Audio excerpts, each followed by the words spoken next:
Good morning, children. Welcome to the online class of social science. Today we will start the first chapter of geography of class 10, that is resource and development.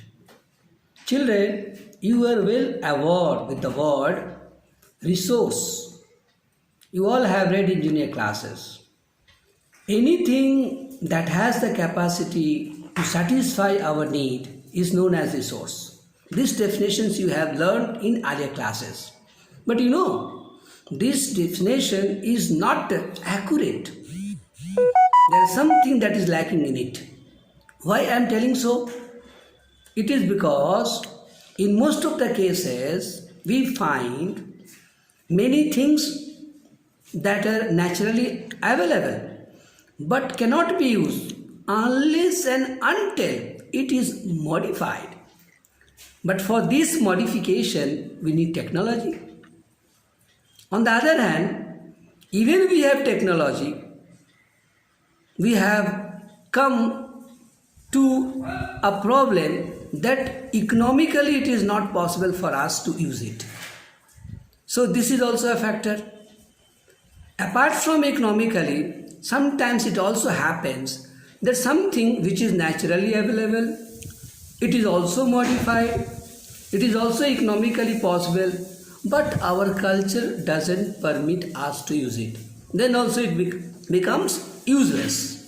So these three factors, technologically, economically and culturally, are most important components of a resource. So finally, we can define resource as anything that has the capacity not only to satisfy our need, but also it should be technologically accessible, economically feasible and culturally acceptable. Then only it can be termed as resource. Now, second, we want to see that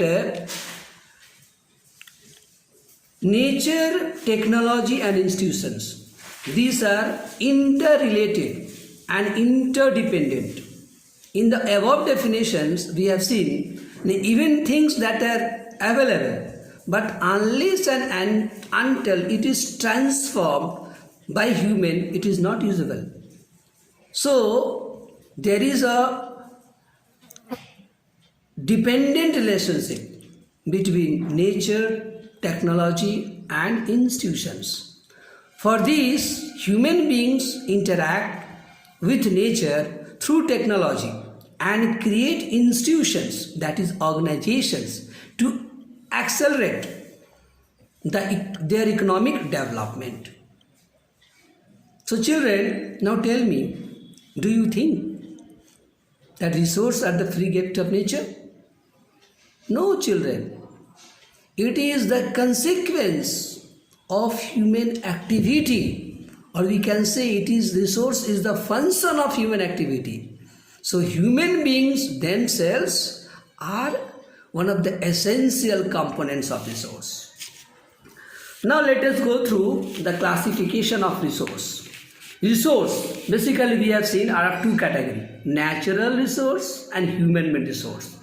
Now these natural resource may be of two categories, renewable resource and non-renewable resource.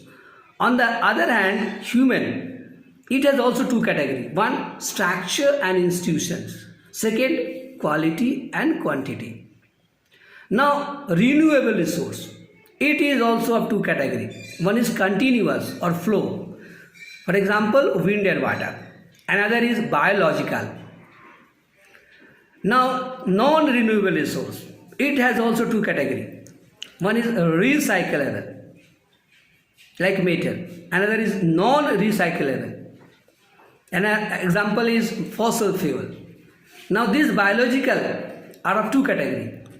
Natural vegetations, that is forest, and wildlife. Now, we will discuss about the type of resource.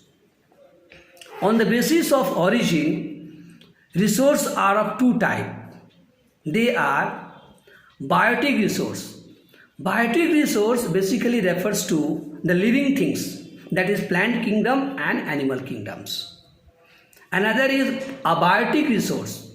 Abiotic resource refers to all non-living things like rocks, metals.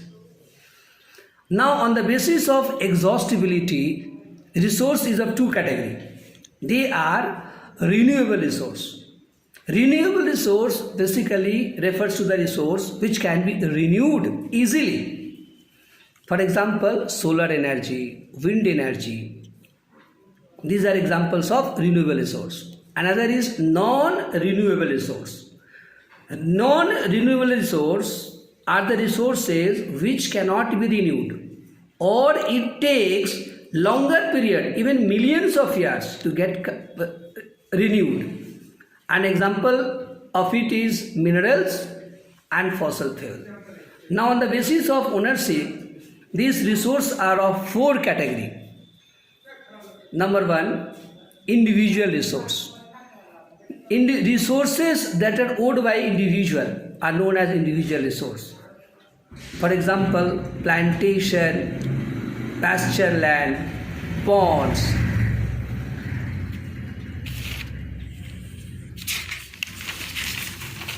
Next, on the basis of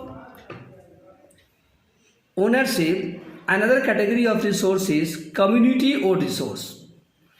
These are the resources which is owned by the whole community, like burial ground, pasture land, picnic spot, playground. Now another is national resource. The national resource refers to all the resources of a nation.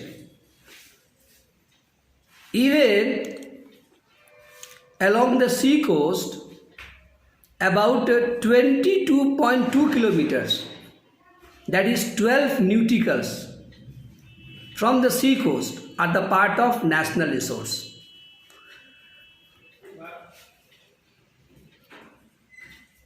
Now on the basis of status of development, resource is of two categories. One is potential resource.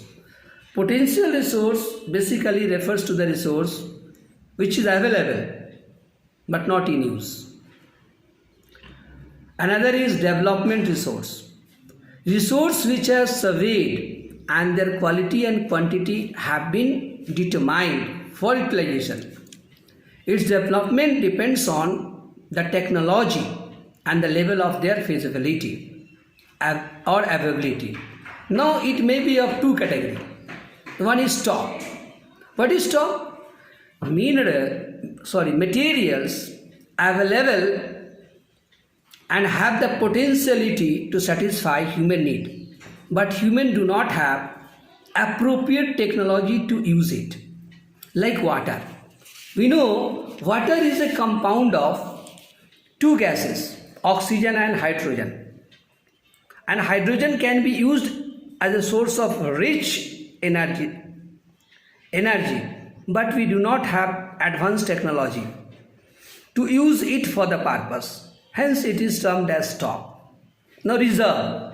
Reserve is a subset of stock.